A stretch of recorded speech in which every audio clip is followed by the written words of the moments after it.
뉴욕시 지역 체감온도가 화씨 100도에 달하는 가운데 공기의 질도 급격히 악화돼 각별한 주의가 요구됩니다. 지구 평균 기온이 연일 섭씨 17도 선을 넘어서면서 3일 연속 사상 최고 기록을 이어갔습니다. 어제 퀸즈 코로나 지역 쓰레기 봉투에서 30대 남성의 시신이 발견됐습니다. 뉴욕시가 난민 수용을 위해 공립학교를 임시 수용시설로 이용하는 방안을 검토 중입니다. 이상은 TKC 뉴스데스크 오늘의 주요 소식입니다.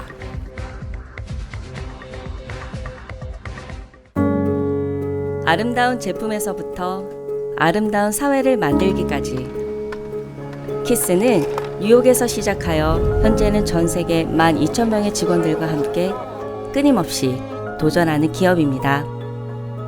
사람을 생각하고 존중하는 기업. 키스는 한인들이 사회의 주인공이 될 수 있도록 든든한 버팀목이 되겠습니다. 글로벌 뷰티 기업 키스.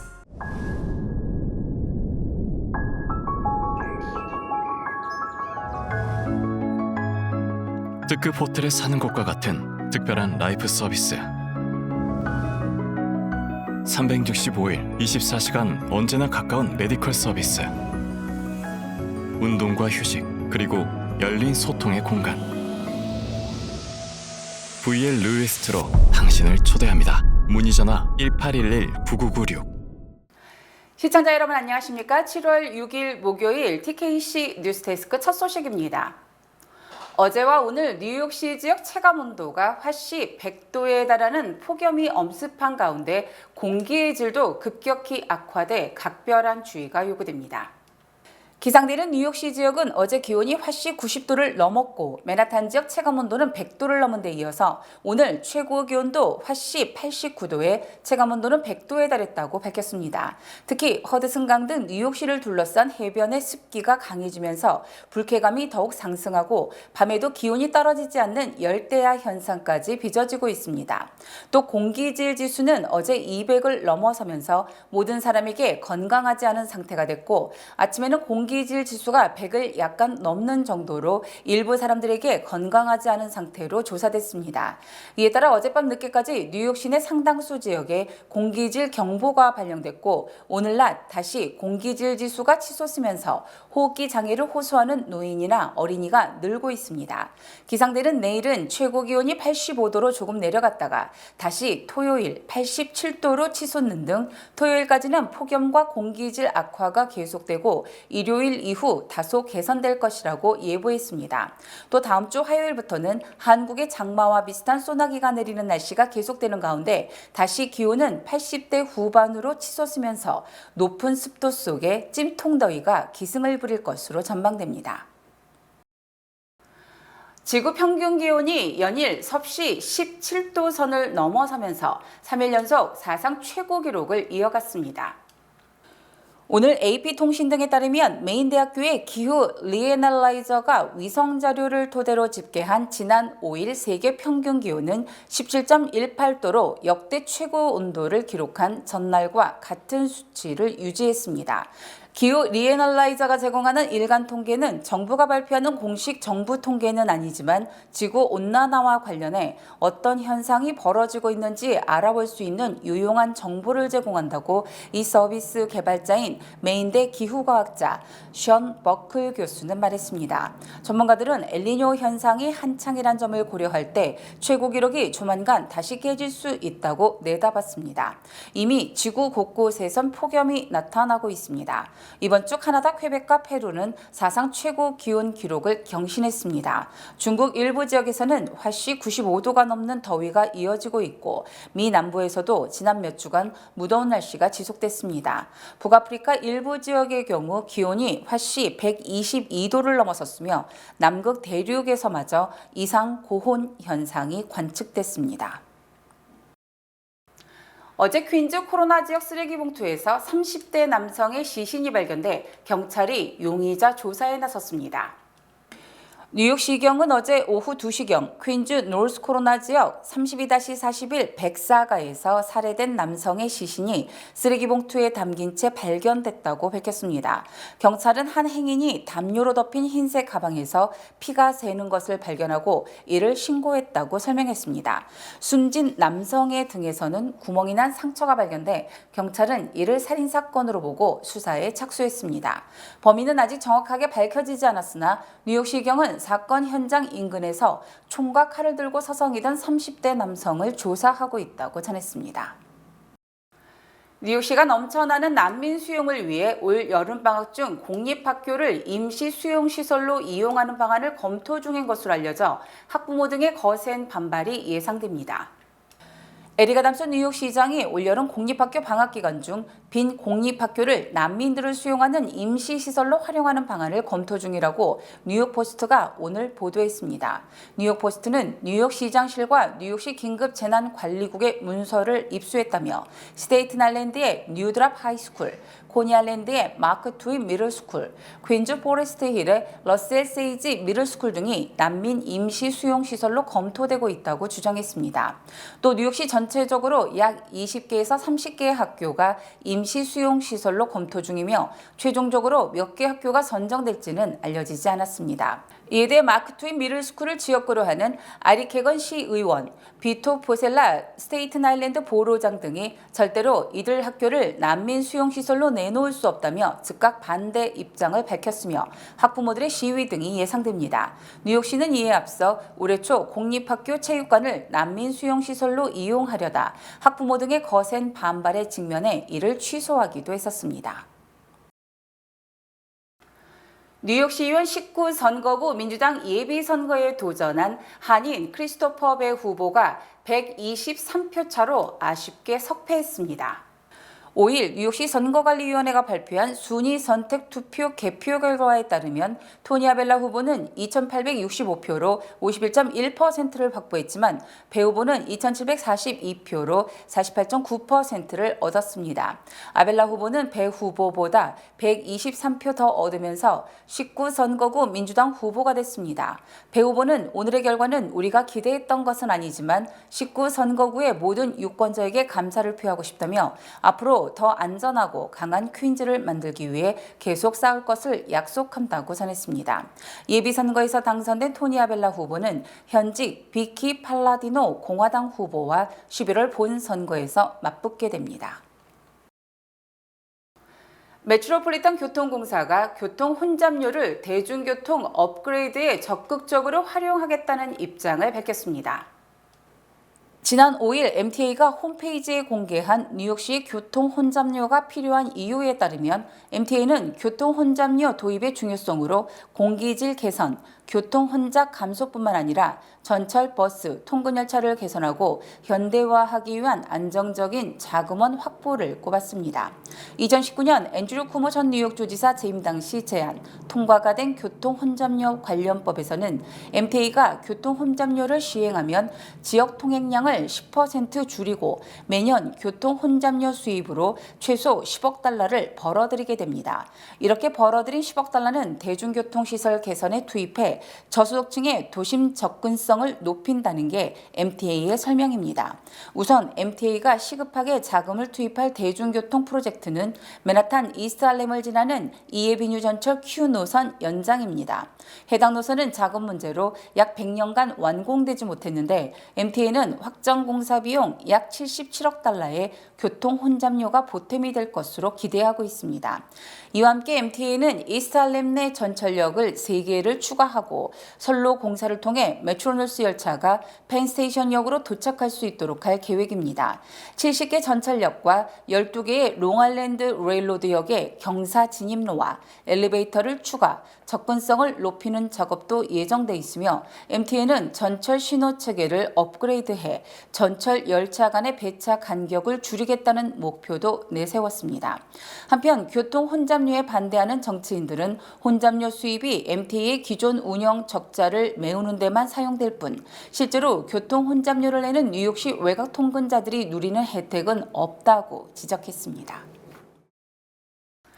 이민자들의 최대 로망인 시민권 취득과 관련해 올 하반기부터 시험이 더욱 어려워질 것으로 예상됩니다. 연방이민국은 지난 2008년 개정된 시민권 시험을 15년 만에 다시 업데이트하기로 했으며 빠르면 올해 하반기부터 새로운 시험 문제가 도입될 것이라고 밝혔습니다. 연방이민국은 특히 영어 말하기 영역에 대한 평가를 강화하기로 하고 현재는 시험관이 시민권 신청자가 작성한 신청 서류에서 개인 신상 문제에 대해 질문해 비교적 영어로 답변하기가 쉬웠지만 올 하반기부터는 질문 내용을 변경할 것이라고 강조했습니다. 연방이민국은 시험관이 날씨나 음식, 행동 등 일상생활과 관련한 사진을 보여주면서 이에 대한 영어 설명을 요구할 것으로 알려져 영어가 능숙하지 않은 시민권 신청자는 어려움을 겪을 것으로 예상됩니다. 또 미국 역사에 대한 문제에도 현재 단답형에서 여러 개를 답해야 하는 방식으로 바뀌게 됩니다. 연방이민국은 새 시민권 시험에 대한 여론을 수렴한 뒤 이를 반영, 시민권 문제를 업데이트한 뒤 올 하반기부터 이를 시행할 계획입니다. 연준 내부에서 지난달에도 기준금리를 올려야 한다는 소수 의견이 있었던 것으로 드러났습니다. 어제 공개된 연방공개시장위원회 6월 회의록에 따르면 거의 모든 참석자는 기준금리 유지가 적절하거나 용납할 수 있다고 판단했습니다. 하지만 일부 참석자는 0.25%포인트의 금리 인상을 선호하거나 인상을 지지할 수 있다고 밝혔다고 기재된 것으로 확인됐습니다. 이 회의록에 따르면 금리 인상 지지자들은 노동시장이 여전히 타이트하고 경제 모멘텀이 앞서 예상한 것보다 강력하며 인플레이션이 2% 목표치로 돌아오고 있다는 분명한 신호가 거의 없다는 점을 인상 지지 근거로 들었습니다. 하지만 연방공개시장위원회는 지난 1년간 연준의 통화 긴축 정책이 경제에 어떤 영향을 미쳤는지 살펴볼 시간이 필요하다는 이유로 금리 동결을 결정했으며 이는 금리 인상 등이 즉각 효과를 발휘하는 것이 아니라 다소 시간이 걸린다는 점을 고려한 것입니다. 특히 연준은 지난달 회의에서 올해 4분기와 내년 1분기에 연속으로 마이너스 성장을 기록, 기술적 경기 침체에 빠질 것으로 예상한 것으로 드러나 연착륙 기대가 높아지고 있지만 가벼운 경기 침체 우려가 가시지 않고 있습니다. 지난해 8월 말 한국 정부를 상대로 한 국제투자 분쟁 중재 사건에서 승소한 론스타가 지난달 말 연방법원에 한국 정부를 상대로 승소 판정행 집행 신청을 제기한 것으로 확인됐습니다. 론스타 펀드 측은 지난달 30일 워싱턴 DC 연방법원에 한국 정부를 상대로 국제투자 분쟁 해결센터 손해 판정금 2억 1,601만 달러와 이자 등에 대해 미국에서 집행할 수 있도록 중재 판정을 인용해달라고 요구했습니다. 론스타 펀드 측은 국제투자 분쟁 해결센터 중재 판정문은 이 협약에 가입한 모든 국가는 자국 법원의 최종 결정과 동일한 효과를 갖는다고 약속했기 때문에 미국에서도 한국을 상대로 이 같은 손해 금액을 배상받을 수 있도록 해달라고 주장했습니다. 이에 따라 한국 정부는 국제투자 분쟁 해결센터에 중재 판정 취소 신청을 한 다음 이를 근거로 연방법원에 공판 절차 진행 중지를 요청하는 등의 방안을 검토 중인 것으로 알려졌습니다. 하지만 만약 연방법원이 론스타 펀드 측의 손해 판정 집행 신청을 받아들일 경우 미국 내 한국 정부 재산, 즉 주미 한국 대사관 등 대한민국 정부 명의의 재산이 압류되는 등 강제 집행이 가능하게 됩니다. 한편 국제투자 분쟁 해결센터는 지난해 8월 31일 론스타가 한국 정부를 상대로 약 46억 7천만 달러의 손해배상을 요구한 사건에 대해 한국 정부는 2억 1,650만 달러와 2011년 12월 3일 이후에 이자를 배상하라고 결정했으며 그 뒤 올해 5월 9일 배상액 중복 계산 사실이 드러남에 따라서 배상액 중 38만여 달러가 감액되는 정정 결정이 내려졌습니다. 한국이 저출산 문제로 어려움을 겪고 있는 가운데 소아과 의사 부족 문제가 외신의 주목을 받고 있습니다. 로이터 통신은 오늘 저출산으로 한국 의사들이 소아과를 기피하고 있다라는 제목의 기사에서 저출산으로 소아과 의사들도 덩달아 줄어들고 소아과 전공을 피하고 있다고 보도했습니다. 로이터 통신은 한국이 세계에서 가장 낮은 수준의 출산율로 인해 소아과 의사가 부족해졌으며 병원들이 소아과 의사를 확보할 수 없게 되면서 어린이 건강도 위협받고 있다고 전했습니다. 지난해 기준 서울의 수학과 의원과 병원은 456개로 최근 5년간 12.5% 감소한 것으로 집계됐으며 같은 기간 정신과는 76.8%, 마취과는 41.2% 급증한 것과 크게 다른 양상을 보였습니다. 또 신생아 감소 등으로 수학과 의사의 보수가 크게 줄어들었지만 보험료 지급 체계가 이를 반영하지 못해 의사들이 수학과를 기피하고 있으며 부모들은 수학과를 찾지 못해 발을 동동 구르고 있다고 전했습니다.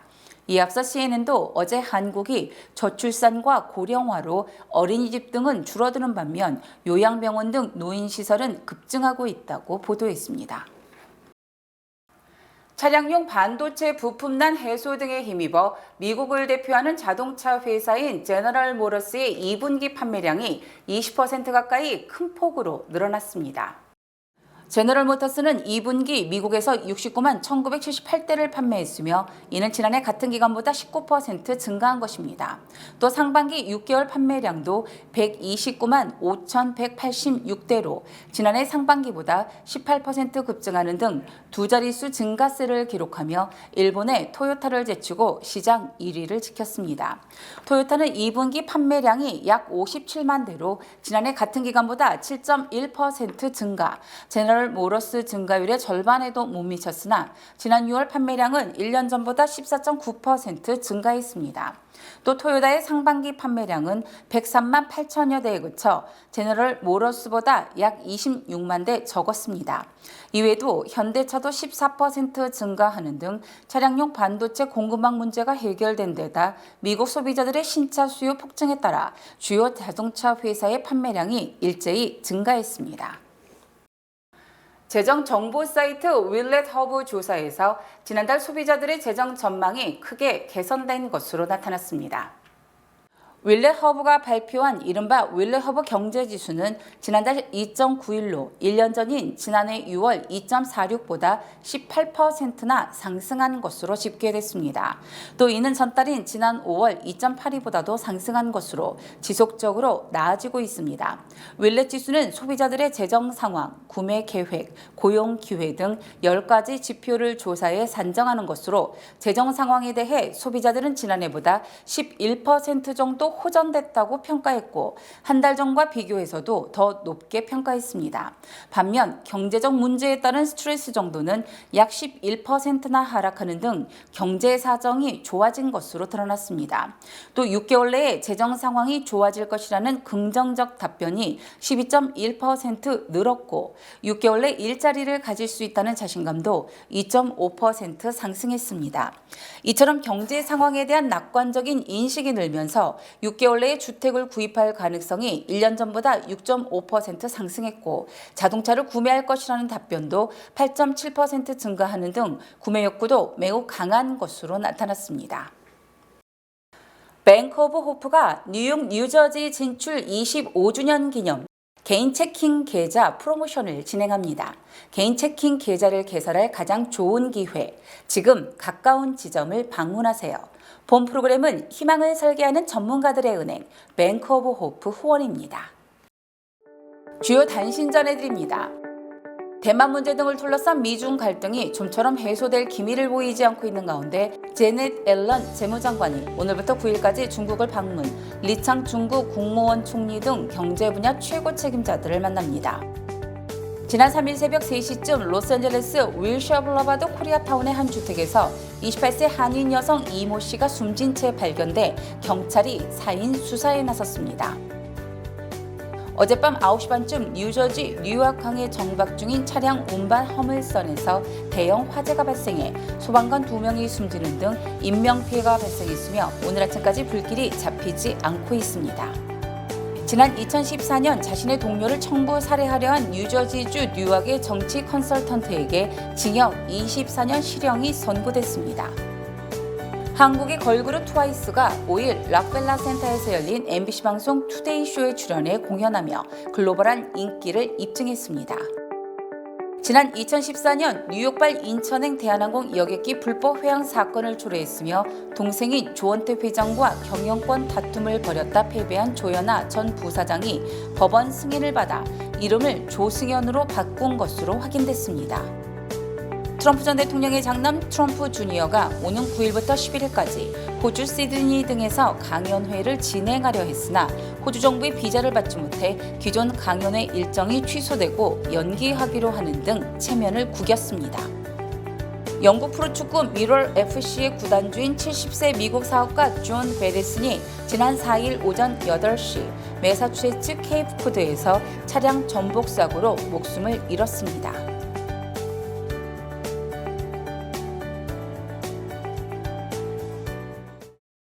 날씨 전해드립니다. 금요일인 내일은 대체로 흐린 날씨 예상됩니다. 내일 아침 기온은 84도, 밤 최저 기온은 72도입니다. 해 뜨는 시각은 오전 5시 31분, 해 지는 시각은 오후 8시 28분입니다.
이상으로 7월 6일 목요일 TKC 뉴스데스크를 마칩니다. 시청해주신 여러분 고맙습니다.